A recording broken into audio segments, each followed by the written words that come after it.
ಬೆಳಗ್ಗೆನೇ ಎದ್ದು ಬೇಗ ಬೇಗ ಬಟ್ಟೆ ಹೊಡಿಕೊಂಡು ಬಟ್ಟೆ ನೋಡಿದ್ರೆ ಬಟ್ಟೆನೇ ಸಿಗ್ತಾ ಇಲ್ಲ. ಸಿಕ್ಕಿದ್ದೊಂದು ಬಟ್ಟೆ ಎತ್ಕೊಂಡು ಈ ಥರ ಇದ್ದವನು ಈ ಥರ ರೆಡಿಯಾದೆ. ಬೆಳಗ್ಗೆನೆ ಮೊಸರನ್ನ ತಿನ್ಕೊಂಡು ಕಂಪ್ನಿ ಕಡೆ ಹೊರಟೆ. ಹೋಗ್ತಾ ನಮ್ಮ ಮನೆ ಮುಂದೆ ಇರೋ ನಮ್ಮ ಬಾಸ್ಗೆ ಕೈ ಮುಗಿದ್ಬಿಟ್ಟು ಹೊರಟೆ. ಇದೊಂದು ತಿಂಗಳು ಪೂರ್ತಿ ನಮ್ಮ ಬಾಸ್ದೇ ದರ್ಶನ. ಎಷ್ಟೋ ತನಕ ನೋಡಿದ್ರು ನಮ್ಮ ಬಸ್ಸೇ ಬಿಡಲಿಲ್ಲ.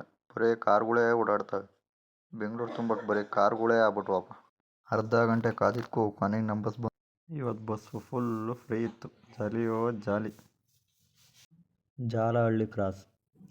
ಎಷ್ಟೋ ಹಳ್ಳಿಯಿಂದ ಬಂದಂಥ ಹುಡುಗರಿಗೆ ಮತ್ತು ಫ್ಯಾಮಿಲಿಗೆ ಜೀವನ ಕೊಟ್ಟಂಥ ಒಂದು ಊರು ಜಾಲಹಳ್ಳಿ ಕ್ರಾಸ್. ಈಗಲೂ ಸಹ ಎಷ್ಟೋ ಜನ ಇಲ್ಲೇ ಜೀವನ ಕಟ್ಕೊಂಡು ಇಲ್ಲೇ ಬದುಕ್ತಾ ಇದ್ದಾರೆ. ಎಮ್ಮೆ ಸ್ಟಾಪಲ್ಲಿ ಇಳಿದ್ಬಿಟ್ಟು ಕಂಪ್ನಿ ಕಡೆಗೆ ಹೊರಟ್ವಿ. ಬೆಂಗಳೂರಲ್ಲಿ ಟ್ರಾಫಿಕ್ ದಾಟೋದು ಅಂದರೆ ಒಂದು ದೇಶದ ಗಡಿ ದಾಟ್ಕೊಂಬಂದಂಗೆ ಲೆಕ್ಕ. ಆ ರೇಂಜಿಗೆ ಗಾಡಿಗಳು ಬರ್ತಾ ಇರ್ತಾವೆ ಗುರು.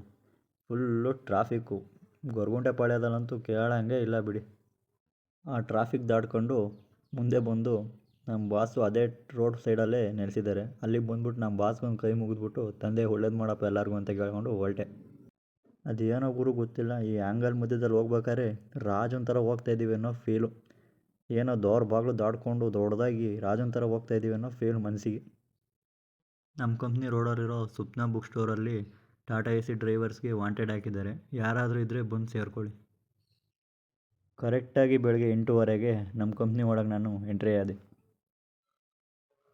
ಮತ್ತು ಆಗಲೇ 1:15ಗೆ ಕಂಪ್ನಿಯಿಂದ ಹಾಫ್ ಡೇ ಪರ್ಮಿಷನ್ ತಗೊಂಡು ಊರ ಕಡೆ ಹೋಗೋಣ ಅಂತ ಮಧ್ಯಾಹ್ನ 1 ಗಂಟೆಗೆ ಹೊರಗೆ ಬಂದೆ. 1:15ಗೆ ಕಂಪ್ನಿಯಿಂದ ಹೊರಗಡೆ ಬಂದರೆ 2:15 ಆದರೂ ಎಮ್ಮೆ ಸ್ಟಾಪಲ್ಲಿ ನಮ್ಮ ಸ್ಟಾಪ್ ಕಡೆಗೆ ಬಸ್ಸೇ ಇಲ್ಲ. ಏನು ಮಾಡೋದು? ಆಮೇಲೆ ಒಂದು ಅರ್ಧ ಗಂಟೆ ಆದಮೇಲೆ ಒಂದು BMTC ಬಂತು. ನನ್ನ ಜಾಬಲ್ಲಿ ಇದ್ದಿದ್ದು ಪಾಸ್ ತೋರಿಸ್ಬಿಟ್ಟು ನಾನು ಹೊರಟೆ. ಮನೆಗೆ ಹೋಗ್ಬಿಟ್ಟು ಫಂಕಾಗಿ ರೆಡಿ ಆಗ್ಬಿಟ್ಟು ಊರಿಗೆ ಹೋಗೋಣ ಅಂತ ಹೊರಟೆ. ಅಲ್ಲಿಂದ ಇನ್ನೊಂದು BMTC ಎತ್ಕೊಂಡು 8ನೇ ಮೈಲಿ ಗಾಡಿಗೆ ಹೊರಟ್ವಿ. ನಮ್ಮೂರಿಗೆ ಹೋಗೋ ಬಸ್ ಸಿಗಲಿಲ್ಲ ಅಂತ ಹುಡುಗಿಯರ ಗಾಡಿ ಎತ್ಕೊಂಡ್ಬಂದರೆ ಆ ಗಾಡಿದು ವೀಲ್ ನಟ್ಟೆ ಬಿಚ್ಕೊಂಡ್ಬಿಡೋದ. ಅಲ್ಲಿಂದ ತುಮಕೂರಿಗೆ ಬಂದು ತುಮಕೂರಿಂದ ನಮ್ಮ ಗಾಡಿ ಕ್ಯಾಚ್ ಮಾಡಿ ಆ ಗಾಡಿ ತುಮಕೂರು ಬಿಡೋದ್ರೊಳಗೆ 7:15 ಆಗಿತ್ತು. ದಿನ 6:15ಗೆ ತುಮಕೂರು ಬಿಡ್ತಿದ್ದ ಗಾಡಿ 7:15ಗೆ ಅವತ್ತು ತುಮಕೂರು ಬಿಡ್ತು. ಏನು ಮಾಡೋದಲ್ಲ ನಮ್ಮ ಮನೆ ಬರ ಅಂದ್ಕೊಂಡು ಮುಂದೆ ಪಾಸ್ ಆಗ್ತಾ ಹೋದ್ವಿ. ನೀವೇನೇ ಹೇಳಿ ಗುರು, ಹುಟ್ಟು ಬೆಳೆದಿದ್ದು ಹತ್ರ ಬಂದಂಗೆ ಏನೋ ಒಂಥರ ಖುಷಿ ಆಗ್ತಾ ಹೋಗುತ್ತೆ. ಆ ಖುಷಿ ನನಗೆ ಜಾಸ್ತಿ ಆಗ್ಬಿಡ್ತು. ನಾನು ನೈಟ್ ಶಿಸ್ತಾಗಿ ಬಂದು ಸುಸ್ತಾಗಿ ಮನಿಕೊಂಬಿಟ್ಟೆ. ಬೆಳಗ್ಗೆ ಎದ್ದು ನಮ್ಮ ಹಳ್ಳಿ ವಾತಾವರಣ ನೋಡ್ತಾಯಿದ್ರೆ ಆಹಾ, ಇಲ್ಲೇ ಇದ್ಬಿಡೋಣ ಅನ್ಸುತ್ತೆ. ಮತ್ತು ಬೆಂಗಳೂರು ಸವಾಸ ಬೇಡ ಅನ್ಸುತ್ತೆ ಗುರು.